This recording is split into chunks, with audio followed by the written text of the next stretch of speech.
ናዝሬት ያለሽው። አሁን አንቺ ወደ ናዝሬት ትሄዳለህ። ስለዚህ አሁን በደንብ ተከታታይ። ናዝሬት አንድ ቪላ ቤት ያለው አዎ ልክ ነኝ? ቤታችሁ ነው። ከዛ ቪላ ቤት ጀርባ ላይ የሆነ ሰርቪስ ነገር አለ። በሳሎን በፊተኛው በኩል ዘይቶና ዛፍ አለ። በረንዳው ጋር ምን አለ?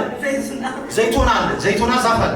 አሁን ይሄን የምነግርሽ አሁን ካሁን በኋላ የምተነብየው ትንቢት ምን ያህል እርግጠኛ እንድትሆን ይፈልጌ ነው። አሜን በሉ እስኪ። ናዝሬት እናትሽ ጋር የተላከውን የሞት መንፈስ አሁን ቀጣዋለሁ። አሁን በኢየሱስ ስም ሰብረዋል። ለምን መሰለሽ? አሁን በዚህ ሰዓት ሳያት ይብን ጤናዋ ትክክል አለ። ጤንነቷ ላይ ችግር ያለው ዝናቡ ተቀልሽ ዝናቡ አባትሽ ከሆነ ዓመት በፊት አባትሽን ሞት ሲነጥቃችሁ ነው ማለት አባትሽ የለም ሞቷል። አሁን ይሄ ስፒሪት እናትሽ ላይ አታክ ሊያደርግ እዛ ግቢ አሁንም ማየው ቤት ሊገባ ሲል አንድ ሰይፍ ያዘ መልአክ